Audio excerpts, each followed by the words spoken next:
అందరికీ నమస్కారం. Welcome back to my channel Bhagyalakshmi నివాసం. ఈ వీడియో క్లిప్పింగ్స్ అన్నీ కూడా 4 రోజులు అయింది. 4 రోజులు పాతవి. అంటే వీడియో ఎడిట్ చేయడానికి కొంచెం వెదరు సపోర్ట్ చేయక ఆలసీగా అనిపించింది అనమాట. అందుకే వీడియో పోస్ట్ చేయలేకపోయాను తొందరగా.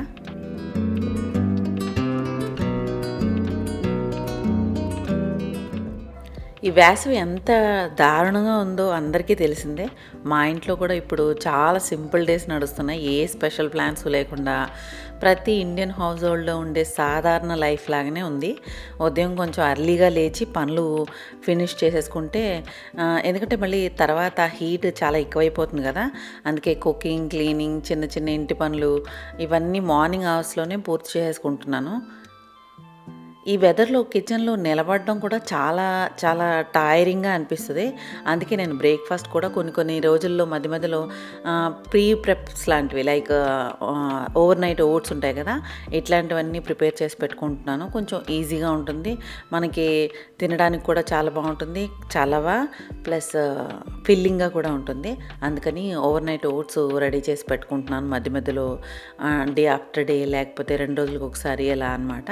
మంచిగా ఫ్రూట్స్తో పాటు తింటే ఫిల్లింగ్గా ఉంటుంది కదా, చలవగా కూడా ఉంటుంది. సో అందుకని ఇలాంటి బ్రేక్ఫాస్ట్లు, ఇంకా తేలిగ్గా ఉండే థింగ్స్ లాంటివంటే మనకి తొందరగా అయిపోతాయి, వంట కూడా ఎక్కువసేపు నుంచొని చేయక్కర్లేదు, అలాంటివి మ్యాక్సిమం ప్రిపేర్ చేసుకుంటున్నాను. అంటే పప్పుచారు, చారు, మజ్జిగ చారు, ఇలాంటివి లిక్విడ్గా ఉన్నవి కంటెంట్ ఎక్కువ తింటే బాగుంటుంది కదా, మనకి బాడీకి చలవగా కూడా ఉంటుంది. సో ఈజీగా ప్లాన్ చేసుకుని అలా చేసుకుంటున్నాను అనమాట. ఈ ఓవర్ నైట్ ఓట్స్ కూడా నేను నో షుగర్ అనమాట, ఓన్లీ డేట్స్, ఇంకా నట్స్, పాలు లేదంటే పెరుగు వేసుకోవచ్చు. లేదంటే ఇంకా మనకి కొంచెం స్వీట్నెస్ కావాలి అంటే కనుక ఫ్రూట్ ఏదైనా వేసుకోవచ్చు. ఇప్పుడు మ్యాంగో సీజన్ కాబట్టి మ్యాంగో వేసుకుంటే మంచి టేస్టీగా ఉంటుంది. లేదంటే ఇలా మనకి నేను దానిమ్మ గింజలు వేసినట్టు అలా పైన ఫ్రూట్ కట్స్ కూడా వేసుకుని తినొచ్చు, చాలా బాగుంటుంది. సో నేను అలా ఈజీగా ఉండే బ్రేక్ఫాస్టు, మంచి ఫిల్లింగ్గా ఉండే బ్రేక్ఫాస్టు, ఆ తర్వాత వంటల్లో కూడా మంచిగా తినడానికి కూడా మసాలా వంటలు కాకుండా తేలిగ్గా కొన్ని ఇట్లాంటివి చేసుకుంటున్నాను అనమాట. బీట్రూట్ ఫ్రై చేశాను ఈరోజు, తర్వాత పప్పుచారు పెట్టుకున్నాను. సో ఇలా వంటలు అవి కూడా తొందరగా చేసేసుకొని, కొంచెం ఎండగా ఉంటుంది కాబట్టి 10-10:30 ఆ టైం కల్లా మొత్తం అన్నీ ముగించుకొని ఇంట్లోనే ఉంటున్నాం. సో మీరు కూడా హీట్కి చాలా జాగ్రత్తగా ఉండండి, హెల్త్ జాగ్రత్తగా చూసుకోండి, వాటర్ ఎక్కువ తాగండి, రెస్ట్ ఎక్కువ తీసుకోండి. ఎస్పెషల్లీ ఎల్డర్స్ అండ్ పిల్లలు చాలా కేర్ఫుల్గా ఉండాలి. పిల్లలకి తాగితే కనుక మజ్జిగ చేసి ఇస్తూ ఉండండి. నేనైతే ఫ్రిడ్జ్లో మింట్ మజ్జిగ చేసేసి స్టోర్ చేసుకుంటున్నాను. ఎప్పుడైతే కావాలంటే అప్పుడు తీసుకుని డైల్యూట్ చేసి తాగటానికి బాగుంటుంది కదా. సో అలాగా. సో మీరందరూ కూడా మీ ఇంట్లో వాళ్ళని చాలా జాగ్రత్తగా చూసుకోండి. ఎండలు అయితే చాలా దారుణంగా ఉన్నాయి కాబట్టి మ్యాక్సిమం బయటికి వెళ్లకుండా ఇంట్లోనే మేనేజ్ చేయగలిగితే మేనేజ్ చేసేసేయండి. నా గార్డెన్ కూడా ఈ ఎండలకి చాలా స్ట్రగుల్ అవుతుంది. రోజు నీళ్లు పోసినా కొన్ని ప్లాంట్స్ అయితే చాలా డల్గా అనిపిస్తున్నాయి. చూస్తుంటే కొంచెం బాధగా అనిపిస్తుంది. అందుకే ఈ పక్కనున్న మనీ ప్లాంట్ హ్యాంగింగ్స్ బాస్కెట్స్ ఉన్నాయి కదా, ఈ పక్కకి అంత ఎండ రాదులే అనేసి పైన నేను గ్రీన్ పరదా కట్టించలేదు. అయితే తిరిగే ఎండ ఉంది కదా, అంటే మధ్యాహ్నం నుంచి ఈ పక్కకి ఎండ ఎక్కువ వస్తుందన్నమాట. సో గోడలకి ఎండ కొట్టి ఆ వేడి 2 గోడల మధ్యన కింద వరకు వచ్చి బాగా మనీ ప్లాంట్ ఆకులన్నీ మాడిపోతున్నట్టు అయిపోతున్నాయి అనమాట. సో డాడీ అవన్నీ తీసి కింద పెట్టించారు. సో అది కింద పెట్టిన తర్వాత పైన బరకం కట్టించాను తర్వాత రోజు అనమాట. సో దానివల్ల కొంచెం కవర్ అయింది. మీకు చూస్తుంటే అర్థమవుతుంది. అంటే మనీ ప్లాంట్ ఆకులు చూపిస్తాను చూడండి, అసలు ఎంత బర్న్ అయిపోయినాయి అంటే పైన ఆకులన్నీ కూడా పసుపచ్చగా ఎండిపోయినట్టు అయిపోయినాయి అనమాట. కింద తీగలైతే బాగానే ఉన్నాయి. లాస్ట్ ఇయర్ అలాగే ఏమీ కట్టించకుండా వదిలేసాను. సర్లే ఎండ తగిలేసింది కదా, ఇంకా పర్వాలేదులే, ఇంకా అవే సర్దుకుంటాయలా అనుకున్నాను. అప్పుడు తీగల వరకు కూడా మాడిపోయి ఆకులన్నీ కూడా రాలిపోయినాయి. ఈసారి ఇది చూడండి, వైట్ పోతో, అదే మార్బుల్ పోతో. సో అది అంతే. ఇంకా మిగతా బాస్కెట్స్ అన్నీ కూడా పైన ఆకులన్నీ బాగా ఎండిపోయినాయి అనమాట. కొన్ని అయితే మొత్తం మాడిపోయి తీసేయాల్సి వచ్చింది. సో ఇదన్నీ కూడా మళ్ళీ తగిలించాను పైన బరకం కట్టించిన తర్వాత. సో ఇలా సమ్మర్కి మనం బయటికి వెళ్ళేదైతే ఉండదు, ఇంట్లోనే ఉంటాం. సో మన ప్లాంట్స్ని, గార్డెన్ని కూడా చాలా జాగ్రత్తగా చూసుకోవాలి. మనకి హెల్త్ కూడా చాలా జాగ్రత్తగా చూసుకోవాలి. సో నేనైతే కొంచెం ఇబ్బందిగానే ఉంది, ఇక్కడ ఎండలు ఎక్కువ ఉన్నాయి కాబట్టి. సో కొంచెం సాయంత్రం టైంలో మళ్ళీ వాటర్ స్ప్రే చేసినట్టు స్ప్రింకిల్ చేస్తున్నాను అనమాట. దానివల్ల కొంచెం చల్లబడతాయి అన్నట్టు. ఈ సీజన్లో మనుషులకే కాదు ప్లాంట్స్కి కూడా కేర్ అవసరం అన్నట్టుగా అనిపిస్తుంది, కనబడుతుంది కదా. అసలు అందుకే లిక్విడ్ ఫెర్టిలైజర్స్ అట్లాంటివి ఇవ్వడానికి ట్రై చేస్తున్నాను. బట్ ఆనెస్ట్లీ చెప్పాలంటే నేను కూడా అంత టైం స్పెండ్ చేయలేకపోతున్నాను అనమాట.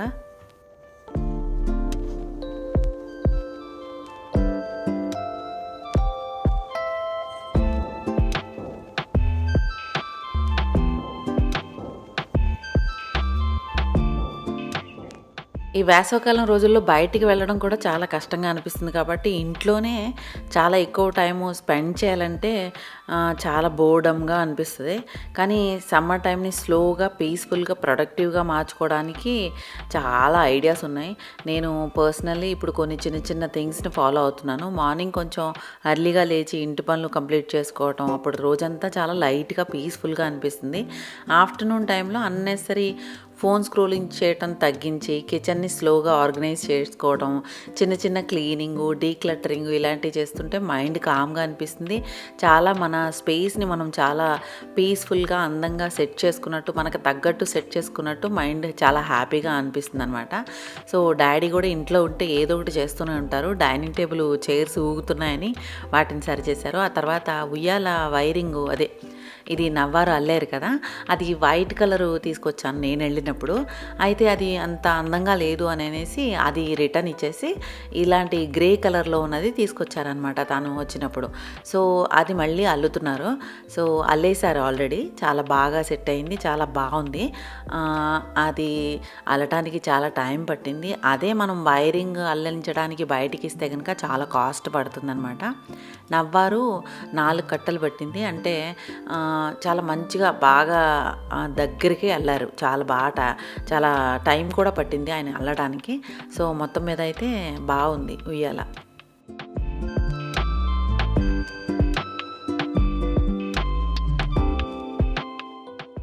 So my next summer task is brass items అన్నీ కూడా క్లీన్ చేస్తూ ఇంట్లో టైం స్పెండ్ చేశాను. అంటే మధ్య మధ్యలో కొన్ని ఐటమ్స్, అంటే నా దగ్గర చాలా మట్టుకు బ్రాస్ ఐటమ్స్ హాల్లో చాలా మట్టుకి డెకరేటివ్గా పెట్టాను కదా. సో వాటిని ఒక్కొక్క ఏరియా వైజ్గా కొంచెంగా క్లీన్ చేస్తూ వస్తున్నాను. సో ఇవి క్లీన్ చేయడానికి కూడా నేను ఒక హోమ్ మేడ్ పద్ధతిని ఫాలో చేస్తూ ఉంటాను. అదే చింతపండు, ఉప్పు, ఇంకా వెనిగరు, ఇట్లా రకరకాలుగా ఇంట్లోదే వాడుతూ ఉంటాను. ఆనెస్ట్లీ చెప్పాలంటే బ్రాస్ ఐటమ్స్ని మెయింటైన్ చేయడం కొంచెం పేషెన్స్తో కూడుకున్న పని. కొన్ని రోజులు క్లీన్ చేయకపోతే వెంటనే డల్గా మారిపోతూ ఉంటాయి. నేను ఈ ఇత్తడి కుందు తీసుకొచ్చాను కదా ఇంటి దగ్గర నుంచి, అంటే ఆజ్జరం నుంచి కొనుక్కొచ్చాను కదా. సో ఇది చాలా రోజుల వరకు, ఇప్పటి వరకు 2 నెలల పైన అయిపోతుంది. సో దీన్ని క్లీన్ చేయలేదు. సో నార్మల్గా నేను రెగ్యులర్గా ఇత్తడి సామాన్లన్నీ కూడా క్లీన్ చేస్తూ ఉంటాను. ఎవ్రీ 25 డేస్ నుంచి 1 మంత్ లోపల ఒకసారి క్లీన్ చేస్తూ ఉంటాను. షో పీసెస్ లాంటివి నాకు అలా డల్ పాలిష్లో ఉంటే ఇష్టం ఉండదు. సో షైన్గా పెట్టుకుంటే అందంగా ఉంటాయి అన్న మైండ్ సెట్లో ఉంటాను కాబట్టి ఎవ్రీ 25 డేస్ టు 30 డేస్కి ఒకసారి క్లీన్ చేస్తూ ఉంటాను. అయితే ఇది తీసుకొచ్చిన దగ్గర నుంచి క్లీన్ చేయలేదు. డాడీ ఇది క్లీన్ చేయటానికి తోమేస్తే కనుక దాని షైనింగ్ మెయింటైన్ చేయటం కష్టమైపోతుందమ్మా అని ఆయన ఏం చేశారంటే, మనకి రీయూజబుల్ టిష్యూస్ ఉంటాయి కదా, దాన్ని ఒకసారి తడిపేసి పీతాంబరి వేసేసి పౌడరు దాన్ని మడత పెట్టి దాంతో తుడిచేసి శుభ్రంగా పొడిగుడ్డతో పాలిష్ చేసినట్టుగా తుడిచారనమాట. చాలా నీట్గా బాగా వచ్చింది, చాలా బాగుంది. అదే ఇత్తడి సామాన్లు మెయింటైన్ చేయడం అంటే కష్టమే కదా, అంటే వాటిని రెగ్యులర్గా క్లీన్ చేసుకోకపోతే అదో రకంగా అంత బాగోదు. సో ఈ మాల కూడా ఆయనే తీసుకొచ్చారనమాట వచ్చేటప్పుడు. 2 దండలు ఇత్తడి పూసలే, చాలా బాగుంటాయి, అందంగా ఉంటాయి అన్నమాట. నేను వినాయకుడికి కూడా వేశాను, అండ్ ఆ తర్వాత వెంకటేశ్వర స్వామి ఫ్రేమ్ కూడా వేశాను. ఈ వేసవి హీట్లో బాడీని కూల్గా రిఫ్రెష్డ్గా ఉంచుకోవడానికి చాలా ఇంపార్టెంట్గా రాజస్థానీస్ ఈ బీల్ ఫ్రూట్ని తీసుకుంటారనమాట. బీల్ ఫ్రూట్ అంటే మారేడు చెట్టుకి వచ్చే ఫలం, మారేడు ఫలం అనమాట. మనకి వెల్లకాయ ఎలా దొరుకుతుందో అలాగే సేమ్ ఇంచుమించు అలాగే ఉంటుంది. ఇది గట్టిగా ఉంటుంది, సర్ఫేస్ చాలా గట్టిగా, కాయ గట్టిగా ఉంటుంది అనమాట మారేడుకాయ. సో లోపల ఫ్రూట్ పచ్చిగా ఉన్నప్పుడైతే బగరుగా అసలు తినలేం, చేదుగా కూడా ఉంటుంది. అదే ఫ్రూట్ అయిపోతే అదే సమ్మర్స్లో మాత్రమే దొరుకుతాయి ఇక్కడ బాగా ఎక్కువ. ఇంచుమించు కొంచెం పల్లెటూరు సైడ్లో ఎవ్రీ 1 ఇళ్లల్లోనూ ఉంటుందన్నమాట. అంటే అందరి ఇళ్లల్లోనూ దొరికే ఫ్రూట్ అని చెప్పచ్చు. సో బయట మార్కెట్లో కూడా చాలా మంచిగా దొరుకుతాయి. నేనైతే కొనుక్కొచ్చాను. ఈ ఫ్రూట్ 40 రూపీస్ అనమాట. సో దాన్ని చక్కగా అయిపోయిన తర్వాత మనకి ఇలా వాసన చూస్తే పండు అయిపోయినట్టు తెలుస్తుంది అనమాట. వెలగపండు ఎలాగా తెలుస్తుందో అలాగే ఇది కూడా అదొక రకమైన అర్తీ ఫ్లేవరు, అదో రకమైన మంచి ఖుష్బు లాంటి ఫ్లేవర్ వస్తుందన్నమాట. సో దీన్ని పండిన తర్వాత మాత్రమే తినగలం, పచ్చిగా ఉంటే మాత్రం తినలేమన్నమాట, చేదుగా ఉంటుంది. సో దీన్ని చక్కగా పండిపోయిన తర్వాత వాసన వస్తున్నప్పుడు తెలిసిపోతుంది కాబట్టి పగలగొట్టి దాని గుజ్జు అంతా తీసేసి, గుజ్జు ఎట్లా ఉంటుందంటే మన చింతపండు అయిపోయిన తర్వాత గుజ్జు ఎలా ఉంటుంది, తీగలు తీగలుగా పీచు పీచుగా లోపల గింజలతో ఎలా ఉంటుంది అలాగే లోపల పండు గుజ్జు ఉంటుందన్నమాట. నేను లాస్ట్ ఒక వీడియో కూడా షేర్ చేశాను మీ అందరితోటి, నేను దాంతో మిల్క్ షేక్ లాంటి జ్యూస్ చేస్తున్నానని. బట్ ఈసారి నేను ఇంకొక చోట చూసింది ఏంటంటే వాళ్ళు ఇలా చేత్తో పిసికి గుజ్జంతా అయిపోయిన పండు అయితే కనుక ఇలా చేత్తో పిసికేస్తే దాని గుజ్జంతా వచ్చేస్తుంది. సో పంచదార వేసి మంచిగా పిసికేసిన తర్వాత దాన్ని చక్కగా వడకట్టిన దాంట్లో మనం పాలు మిక్స్ చేసుకుని తీసుకోవచ్చు.